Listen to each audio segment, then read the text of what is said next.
J'attends juste. Allez, c'est parti. Parfait, bienvenue. Bonjour à tous et à toutes dans ce nouveau rendez-vous donc de Bibliothèque RH. Aujourd'hui, nous allons nous intéresser à un sujet majeur, la formation continue des collaborateurs. Donc l'enjeu aujourd'hui, on le sait, ne se limite plus à transmettre des savoirs en matière de formation, mais implique de construire de véritables expériences d'apprentissage capables à la fois d'engager et de motiver de manière durable. Notre invitée du jour donc connaît très bien le sujet puisqu'il s'agit d'Anne-Marie Cuigné, notamment créatrice du podcast Learn and Enjoy diffusé depuis 2021. Un podcast dans lequel elle reçoit donc notamment des dirigeants, des responsables de formation, des concepteurs pédagogiques et tous les acteurs en fait qui accompagnent la montée en compétences au sein des entreprises pour décrypter les enjeux de la formation continue des équipes et partager des clés et des pistes concrètes pour concevoir des parcours plus efficients. Anne-Marie est également donc auteure de l'ouvrage Créer des expériences de formation engageantes, publié aux éditions du Node il y a tout juste un an. Et dans ce livre, elle propose notamment une méthode structurée en 6 étapes pour aider les professionnels de la formation à concevoir des dispositifs à la fois plus motivants, plus immersifs et plus alignés avec les attentes des apprenants. Avant de lancer les questions, Anne-Marie, est-ce que vous pouvez peut-être vous présenter, nous expliquer voilà ce que vous avez fait, nous apporter quelques mots sur votre parcours et nous dire surtout ce qui vous a amené à écrire ce livre? Eh bien, Jessica, vous avez déjà brossé très rapidement mon parcours. Donc, je dirais que pour compléter, je viens du marketing et de la communication. Donc, j'ai plus de 20 ans d'expérience dans ce secteur. Et donc, je me suis tournée vers le learning en 2020. Et plus spécifiquement le digital learning. Et très vite, je me suis aperçue que eh bien, on se focalisait peut-être trop uniquement sur le contenu et qu'on ne cherchait pas à, je dirais, impliquer les apprenants, à créer des expériences qui étaient centrées sur les apprenants, comme on peut le faire en marketing. Lorsqu'on crée des services, on est centré sur les clients. Et donc, très vite, je me suis dit qu'on pouvait s'inspirer des leviers du marketing pour améliorer les expériences d'apprentissage, puisque j'ai la particularité d'avoir cette double casquette, learning et marketing. Voilà. Et donc, j'ai abordé ces sujets-là dans le podcast. Ce sont des épisodes qui sont toujours très écoutés. Et c'est ce qui m'a donné l'idée ensuite d'écrire le livre, donc pour, je dirais, vulgariser les concepts du marketing pour les professionnels du learning. Super, très clair, merci beaucoup. Alors pour contextualiser un petit peu notre échange, donc je le disais, aujourd'hui la formation continue n'est pas seulement un sujet de montée en compétences. Alors ça l'était déjà avant, mais ça l'est peut-être encore plus depuis la pandémie. Mais aujourd'hui, il y a un vrai engouement pour des collaborateurs pour leur développement professionnel finalement tout au long de leur carrière. Et de manière un peu plus globale, on sait que la formation, elle touche directement les sujets de l'attractivité et de la compétitivité des entreprises, par exemple. J'ai regardé il y a quelques jours la dernière édition du rapport People at Work de ADP, dans lequel en fait on a des chiffres qui sont partagés, notamment 18% des salariés français en fait qui estiment aujourd'hui ne pas forcément, enfin 18% des salariés français qui estiment aujourd'hui disposer des compétences nécessaires pour évoluer d'ici 3 ans. Donc c'est assez peu. On sait aussi que les collaborateurs sont 3 fois plus susceptibles de se considérer comme productifs lorsqu'ils bénéficient d'opportunités de formation dans l'entreprise. Et de manière générale, les chiffres qui sont partagés par cette étude démontrent que le taux de rétention des talents augmente plus ils bénéficient de dispositifs de formation dans l'entreprise. Le problème, c'est que oui, les entreprises proposent de plus en plus d'accompagnement, de parcours de développement, mais ces dispositifs ne fonctionnent pas toujours. Vous l'avez notamment souligné dans différentes prises de parole. Dans le cadre de la formation e-learning, par exemple, on a seulement tout juste un tiers des apprenants qui vont au bout de la formation. Donc finalement, aujourd'hui, la question, c'est pas voilà, seulement d'offrir des formations, mais de savoir comment engager, motiver et rendre les parcours réellement attractifs pour les apprenants et efficients, aussi bien pour les entreprises que pour les collaborateurs. Donc aujourd'hui, vous, ce que vous expliquez, Anne-Marie, c'est qu'annoncer un nouveau module de formation ou un nouveau parcours, en fait, ça ne suffit plus du tout pour capter l'attention des apprenants. Pour, pourquoi et qu'est-ce qui a changé finalement dans les attentes des collaborateurs vis-à-vis de la formation dispensée par l'entreprise? Eh bien, je dirais, comme vous l'avez, dit que, il y a en effet l'émergence, aussi des nouvelles, technologies, comme l'intelligence artificielle, la transformation numérique, qui font que le monde du travail évolue très vite. J'ai un autre chiffre, qui est issu du rapport de Dell et l'Institut pour le futur qui nous apprend que 85 des emplois de 2030 n'existent pas encore. Et donc, pour accompagner la transformation des entreprises et les aider à renforcer, leurs compétences et donc former, leurs collaborateurs pour que l'entreprise reste compétitive, je dirais que la formation, elle est aujourd'hui devenue primordiale et elle est nécessaire pour que les entreprises s'adaptent à cet environnement professionnel qui est en constante évolution et une évolution, très rapide. Et donc la formation, elle devient, quelque part un levier stratégique pour accompagner cette transformation et aujourd'hui se former, c'est vraiment devenu une nécessité permanente.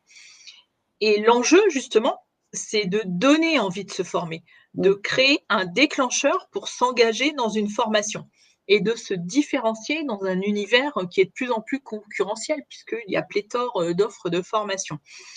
Et elles sont nombreuses et il est justement de plus en plus, difficile de capter l'attention des collaborateurs. Pourquoi? Parce qu'on est ultra sollicité, des notifications, des mails, des réunions. On n'a plus le temps et l'attention forcément, disponible, pour suivre des formations. Et c'est pour ça qu'informer qu'une nouvelle formation est disponible, eh bien ça ne suffit plus.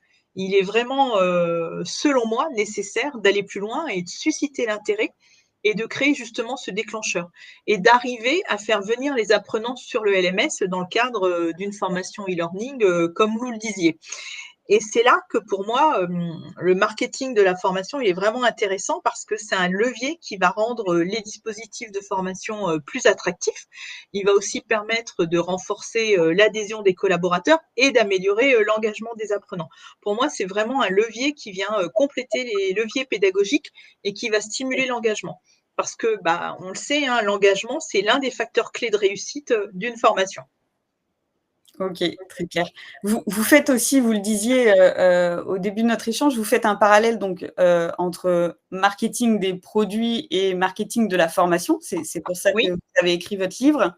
Et vous l'avez d'ailleurs, scindé en plusieurs parties, en 6 parties exactement, qui constituent en fait votre méthode, pour, voilà, apporter un éclairage sur, différents concepts.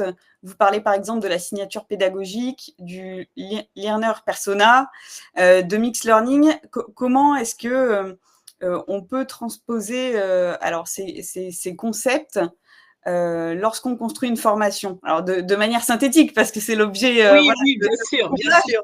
Mais vous pouvez donner des premières pistes, déjà pour, Oui, bien sûr. Alors, je dirais que ces 6 étapes, c'est un peu un fil conducteur et elles sont inspirées, de mon parcours justement en marketing, en com et surtout, de l'époque où je gérais, des sites e-commerce. Parce qu'on OK. peut très bien faire le parallèle entre un e-learning et un site e-commerce. Et pour moi, donc ces 6 étapes, elles permettent vraiment, de créer un dispositif qui est engageant. Donc, tout d'abord, la première étape, on va partir de la signature pédagogique.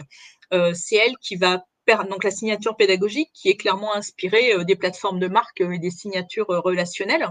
Et cette signature pédagogique, elle va vraiment permettre à l'équipe formation de savoir ce qu'elle veut transmettre et comment. C'est un peu comme une boussole. Et je dirais que la création d'une signature pédagogique, elle va vraiment incarner la vision et la promesse du service formation envers ses apprenants et permettre de guider chaque action et décision quotidienne avec les équipes learning. Elle va aider à faire des choix cohérents et vraiment à aligner l'expérience proposée avec les valeurs de l'entreprise, tout comme une plateforme de marque permet d'aligner les discours et les produits et services sur les valeurs d'une entreprise également. Et je dirais même qu'une formation bien signée pédagogiquement, elle devrait permettre d'identifier tout de suite l'organisme ou l'entreprise qui l'a conçue, parce qu'on doit y voir son style, on doit y reconnaître ses approches pédagogiques et son univers visuel. Voilà, donc ça, pour moi, c'est vraiment la base, le socle, c'est la signature pédagogique. Ensuite, on a la deuxième étape. Donc là, il s'agit de comprendre ses apprenants. Pourquoi ? Tout simplement parce qu'un dispositif de formation va répondre aux besoins des apprenants. Mais pour répondre aux besoins des apprenants, eh bien, il faut comprendre qui ils sont. Qu'est-ce qui les motive à apprendre, quels sont leurs objectifs, quels sont leurs niveaux de compétences actuels, leurs frustrations. Parce que si on ne connaît pas ces apprenants, cela va forcément réduire leur engagement parce qu'on ne va pas savoir sur quel levier activer pour capter leur attention, comment susciter leur intérêt, comment adapter la communication avec des messages adaptés qui vont leur parler. Et pour ça, eh bien, on va construire le profil type d'un apprenant. Et ce profil type est ce qu'on appelle un learner persona. Tout comme en marketing, on retrouve le buyer persona. Donc ça, c'est notre deuxième étape. Ensuite, on a la troisième étape qui, pour moi, est celle de la conception d'une formation attractive. Et c'est là où je fais très souvent le parallèle avec un produit, parce que pour moi, une formation, c'est un produit. Et donc, proposer un bon produit formation, eh bien, c'est proposer un parcours de formation engageant avec une belle expérience apprenant. Et pour ça, pour moi, il est vraiment important de travailler autant le fond que la forme et d'intégrer, selon moi, 5 ingrédients clés qui sont donc le storytelling, la gamification, de soigner également l'univers visuel, l'univers audio également, qui est quelquefois laissé de côté, et de suivre les règles du X-Design et du X-Writing dans le cadre d'un e-learning. Et je dirais qu'en résumé, c'est vraiment travailler l'expérience apprenant à 360 degrés pour ne rien oublier. Ensuite, on a notre étape 4 qui est là clairement inspirée des parcours clients dans les sites e-commerce. Et donc là, on va construire un parcours apprenant.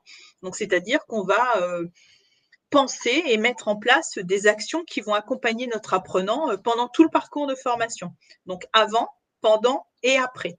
Et cette phase d'après est aussi très importante et elle est malheureusement très souvent oubliée. Donc, avant, pour susciter l'intérêt de notre apprenant. Pendant, ça va être pour le motiver pendant le parcours, pour ne pas qu'il décroche, pour l'accompagner. Et après, ça va être pour le féliciter et le valoriser. Et je dirais qu'un bon parcours apprenant, ça va vraiment permettre de créer de la présence et du soutien pour permettre à notre apprenant d'aller au bout du parcours de formation et, in fine, d'améliorer les taux de complétion sur les plateformes LMS. Donc ensuite, on arrive à l'étape 5, qui est celle de la construction du plan de communication. Donc, un plan de communication, c'est quoi ? Eh bien, tout simplement, c'est la synthèse de l'ensemble des actions prévues pour promouvoir la formation et accompagner l'apprenant. Donc, comment on va construire ce plan de communication ? Donc, on va déjà commencer par lister les cibles, parce que dans les cibles, nous n'avons pas que l'apprenant, il peut y avoir d'autres cibles, ça peut être les ressources humaines, ça peut être un commanditaire, voilà, ça peut être le manager. Donc, on va déjà commencer par lister ces cibles. Ensuite, on va réfléchir aux messages clés que l'on souhaite adresser à ces cibles. Pourquoi on communique vers ces cibles ? Et ensuite, quels vont être les canaux de diffusion et les supports qui vont être adaptés à chacune de ces cibles. Et je dirais surtout, lorsqu'on pense son plan de communication, ne pas oublier de définir ses objectifs. Parce que si on n'a pas d'objectif, on ne va pas pouvoir mesurer, on ne va pas pouvoir améliorer. Oui. Et pour ça, on peut s'appuyer sur la méthode SMART, donc c'est-à-dire des objectifs spécifiques, mesurables, atteignables, réaliste et temporel. Je peux donner un exemple pour illustrer cela. Par exemple, on peut se dire qu'en envoyant, en créant son plan de communication auprès des apprenants, on souhaite atteindre un taux de complétion pour la formation prise de parole en public de 80% d'ici 2 mois. Vous voyez, il est vraiment spécifique l'objectif. Voilà. Donc ça, c'était pour le plan de communication. Et enfin, la 6e et dernière étape, ça va être celle de la mesure de l'engagement. Vraiment pour pouvoir piloter, ajuster et prouver quelque part l'impact de notre parcours de formation. Alors, je dirais que bien sûr, il y a l'évaluation de la formation et des compétences acquises, mais ce qui est aussi important pour moi, c'est vraiment l'évaluation de la satisfaction des apprenants. Parce que c'est important de savoir si l'entreprise, ce qu'ils pensent de l'expérience qu'ils ont vécue, de l'expérience qu'ils ont suivie. Et donc, pour évaluer cette satisfaction, moi, ce que je propose, c'est aussi d'utiliser un outil qui est inspiré du marketing, donc le NPS, le Net Promoter Score. Voilà, donc il est très, très souvent utilisé par les marques. Je suis sûre, Jessica, que vous avez déjà répondu à cette petite question. Quelle est la probabilité que vous recommandiez la bibliothèque RH à un collègue? Voilà, donc généralement, les répondants donnent une note entre 0, donc pas du tout probable, et 10, très probable. Eh bien, moi, ce que je propose, c'est d'appliquer ce NPS à la formation et ça va nous permettre de savoir si l'apprenant recommanderait justement cette formation à quelqu'un d'autre ou à un de ses collègues. Et donc là, la question, elle pourrait être quelle est la probabilité que vous recommandiez cette formation à un collègue? Voilà. Et puis, on n'hésite pas à compléter cette question avec des questions un petit peu plus qualitatives, enfin, pour récolter des verbatims plus qualitatifs, parce que justement, c'est ces feedbacks qui vont nous permettre d'identifier les points positifs ou négatifs du parcours de formation, d'avoir ce retour sur l'expérience vécue et donc ensuite d'identifier des leviers d'amélioration. Voilà. Donc chaque étape, chacune des 6 étapes, je dirais qu'elle peut être mise en œuvre, quelle que soit la taille ou les moyens de l'équipe. Voilà. Très clair. Si on peut revenir sur le plan de communication, par exemple, donc là, vous nous l'avez déjà bien expliqué, mais il y a par exemple sur ce sujet une problématique qui peut être récurrente, ça va être éventuellement le budget. Est-ce que vous pouvez donner des pistes pour aider finalement les départements de formation ou ceux qui nous regardent sur comment ils peuvent communiquer autour du dispositif, même sans avoir finalement derrière un énorme budget, parce que vous l'expliquez à d'autres occasions, en fait, il est tout à fait possible de mettre en place un plan de communication efficace avec parfois pas grand-chose, en fait. Complètement, complètement. Et puis c'est d'autant plus important parce que la communication, c'est vraiment un levier qui est sous-estimé, alors que ça va être vraiment le déclencheur de l'engagement.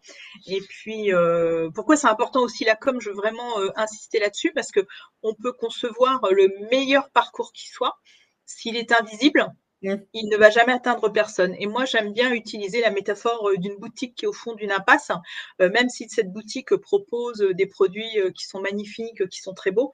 Si les clients ne la connaissent pas, ils n'iront pas dans cette boutique. Donc la communication, c'est vraiment ce qui va permettre à la formation d'être visible dans un quotidien saturé d'informations de notre apprenant. Voilà. Et si on ne donne pas envie, si on n'explique pas pourquoi c'est utile et comment ça va aider, est-ce que ça va changer pour l'apprenant? Eh bien, l'attention, elle va être perdue dès le départ. Donc, et donc, pour notre plan de communication, bien sûr, il faut être créatif. Tous les moyens, je dirais, sont bons pour attirer l'attention des apprenants. Et puis, il ne faut pas aussi hésiter à être multicanal et à répéter les messages pour maximiser les chances de diffusion de son message. Parce que c'est pareil, si je prends un exemple, vous envoyez un mail pour dire qu'une nouvelle formation est disponible. Le mail, très vite, il va descendre dans la boîte mail. Donc, l'apprenant ne va pas forcément le voir, alors que si vous doublez cette information, par exemple, par une petite affichette dans la salle de pause café, il y a déjà un petit peu plus de chances que ce message soit vu. Voilà. Et donc maintenant, je vais répondre à la question du budget. Donc, sans budget, ben, on peut faire beaucoup aussi, hein. Aujourd'hui, il y a beaucoup d'outils qui sont disponibles en ligne et qui permettent de créer, pour, je pense, des supports de communication vraiment très qualitatifs, hein. Je les utilise moi-même au quotidien. Donc là, je vais penser à Canva, je vais penser à Geniali, je vais penser à Powtoon aussi pour créer des petits motion design très sympas. En plus, ce qui est très intéressant, c'est que ces outils proposent aussi des templates qui permettent vraiment de gagner du temps dans la conception des supports de communication. Donc, on peut partir d'un template et ensuite, on le met à sa charte graphique. Donc, quelques idées d'action, je dirais, pour accompagner un parcours de formation. Donc, on peut très bien imaginer une série d'emails scénarisés, voilà, avec différentes phases. On peut aussi créer une petite vidéo teaser avec Powtoon. On peut aussi créer des mini capsules audio, par exemple, pour des commerciaux qui seraient sur la route. Ça, on n'y pense pas assez. Mais voilà, créer une petite capsule audio avec Audacity, on s'enregistre et puis voilà. On peut aussi mettre en scène des témoignages d'apprenants. Ils peuvent se filmer avec leur smartphone et ensuite, voilà, on peut utiliser ces témoignages dans sa communication. On peut aussi faire des infographies sympas sur Geniali que l'on va partager ensuite sur Teams, par exemple. Voilà, il y a plein de façons de rendre visible, je dirais, une formation, même sans budget, hein, puisque avec les outils gratuits, on peut le faire sans budget. Mais voilà, il faut y penser, il faut l'intégrer dès la conception. Et je dirais que l'essentiel ensuite, c'est la régularité, de ne pas faire juste une action et de s'arrêter. Il faut vraiment continuer les actions dans le temps. Voilà. D'accord, très clair. Dans un parcours de formation, on a souvent tendance en fait à mettre l'accent sur le lancement. Là, vous avez par exemple donné l'envoi du mail pour prévenir que un nouveau module est disponible, voilà. Euh, mais par contre, vous intégrez, vous, dans votre méthode, effectivement, toute la continuité, en fait, jusqu'au bout du parcours et après. Mais dans les faits, en fait, les entreprises ont tendance à négliger un peu ce qui va se passer après, finalement, le parcours de formation. Quelles sont les actions qui, selon vous, peuvent permettre de vraiment changer la donne en fait pour maintenir l'engagement dans la durée et pas juste après voilà on fait sa formation, on répond à un questionnaire et puis après bon bah voilà ça y est c'est fini on passe à autre chose. Oui, et pour rebondir sur ce que vous dites, ce que je dis très souvent aussi, c'est que s'il n'y a pas d'animation, il ne va pas y avoir d'action. Donc voilà, ce qu'on a appris va se perdre et l'engagement, c'est vraiment une dynamique à entretenir dans le temps. Donc pour des idées d'action qui peuvent changer la donne, je dirais l'important, ça va être de créer des points de contact réguliers. Donc on peut très bien envoyer ensuite des petites ressources pour compléter ce que l'apprenant a vu pendant son parcours de formation. On peut lui envoyer des micro-contenus. On peut très bien créer une communauté où les apprenants vont se retrouver pour échanger. Oui. Voilà. Ce qui est important aussi, c'est les messages de félicitations à la fin, parce que ça permet aussi de garder son entrain, de délivrer un badge qui va pouvoir être affiché sur son profil LinkedIn, par exemple. Je parlais des petites communautés d'apprentissage, mais ça peut être aussi des webinaires après, pour revenir sur un point en particulier. Ça peut être des sessions de partage entre pairs, donc pour continuer à être dans l'après-formation. Et puis, je dirais que voilà, c'est vraiment ces petites actions qui vont créer une vraie différence dans l'après. Mais ces petites actions, elles peuvent être aussi intégrées dans le parcours de formation, hein. C'est pas que après. Pour moi, c'est par exemple les discussions, on peut les intégrer dans le parcours de formation. Valoriser les progrès, on peut le faire pendant le parcours de formation en montrant aux apprenants qu'ils avancent avec des badges, par exemple, obtenus à chaque étape, etc. C'est toute l'animation du parcours avant, pendant et après. Ok, d'accord. Selon vous, quelle est l'erreur, enfin, s'il y en avait qu'une à mettre en évidence, quelle est l'erreur la plus fréquente qui empêche aujourd'hui de vraiment créer des parcours engageants? Alors selon moi, donc cela n'engage que moi, je pense qu'on pense souvent uniquement contenu, avant de penser expérience. D'accord. Voilà, on se dit, «Oh là là, faut que je transmette ça et que je dise ça comme info et que je dise ça aussi» et puis, bah, on va se retrouver à empiler des modules, voilà, avec des informations et puis sans forcément se demander, comment je vais faire, pour embarquer les apprenants? Pour qu'ils aillent, jusqu'au bout? Et parfois, bah, on oublie tout simplement de se mettre dans la tête de l'apprenant, parce que c'est pas parce qu'un contenu est pertinent qu'il va forcément être engageant. Et donc ça, c'est une des premières choses. Et je dirais que l'autre frein, c'est aussi, d'oublier notre apprenant. C'est-à-dire de ne pas assez écouter ses retours, de ne pas tester, de ne pas, co-construire. Pour moi, la formation, on va vraiment aussi la construire, pourquoi pas avec un petit groupe d'échantillons d'apprenants et puis on va les faire tester et puis ensuite on va ajuster. Parce que si on fait, le parcours de formation, soi-même, dans son coin sans le tester, Oui. eh bien, c'est ce qui risque de se passer, c'est que les apprenants ne vont pas adhérer. Voilà. Et ensuite, la troisième chose, je dirais que c'est vraiment, de sous-estimer, la puissance du marketing parce que, bah, non, c'est pas un gros mot, comme on peut le penser, souvent ou ce ne sont pas des paillettes.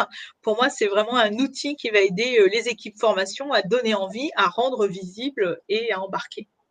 Oui. OK. Alors je vais avant de vous poser ma dernière question, en fait, je vais répondre à Aurélie qui nous a écrit dans le chat, qui nous demande les outils de communication gratuits qui ont été, indiqués. Aurélie, je ferai vous aurez demain matin un replay, de l'échange et je vous mettrai la liste, des outils qui ont été donnés par, Anne-Marie, dans ce replay. D'accord? Comme ça, vous pourrez les retrouver et aller voir ce que vous pouvez mettre en place, dans votre, voilà, OK, super. OK. Alors, en dernière question, donc Anne-Marie, on parle beaucoup donc d'efficacité pédagogique, de taux de complétion, vous l'avez évoqué, de ROI. Comment on peut déterminer l'impact d'un parcours de formation et selon vous, quels sont les signaux les plus révélateurs? Alors oui, donc on a bien sûr, les indicateurs classiques, hein, les taux de complétion, les quiz, que l'on intègre dans les parcours de formation, je dirais les taux d'inscription aussi, les taux, de suivi d'un e-learning. Voilà, tous ces indicateurs-là, ils sont super utiles, il faut les suivre, mais ils sont pas suffisants. Et ce qui compte, c'est ce que les apprenants vont faire après la formation. Est-ce qu'ils vont changer leurs habitudes? Est-ce qu'ils vont appliquer l'outil qu'ils auront vu pendant le parcours de formation? Est-ce qu'ils vont parler de la formation à leurs collègues? Et pour ça, moi, ce que je recommande, c'est de regarder aussi l'évolution des comportements. Est-ce que les apprenants appliquent ce qu'ils ont appris? Le bouche à oreille, est-ce qu'ils en parlent autour d'eux? Est-ce qu'ils la recommandent? Les retours qualitatifs, bien sûr, avec les questionnaires à chaud et à froid. Et bien sûr, le score du NPS qui va vraiment mesurer l'intention de la formation. Voilà. Et puis, pourquoi pas aussi être à l'écoute des verbatims des apprenants. Voilà.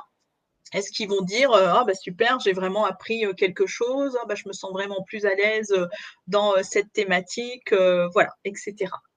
OK, parfait, très clair. Je vous remercie beaucoup Anne-Marie. On arrive, à la fin de cet échange. Donc comme je le disais, il y aura un replay qui sera disponible dès demain matin sur MyRHline, et également sur YouTube. Et depuis MyRHline, effectivement, Aurélie, par exemple, je vous remettrai la liste des outils qui ont été cités par Anne-Marie. Et je vous mettrai également donc en partage un lien vers le livre de Anne-Marie pour que vous puissiez le retrouver. Merci beaucoup à tous. Merci beaucoup Anne-Marie pour le temps Merci. accordé aujourd'hui. Et je vous souhaite à tous une très bonne journée. À bientôt. Merci. Merci Jessica. À bientôt. Merci à tous.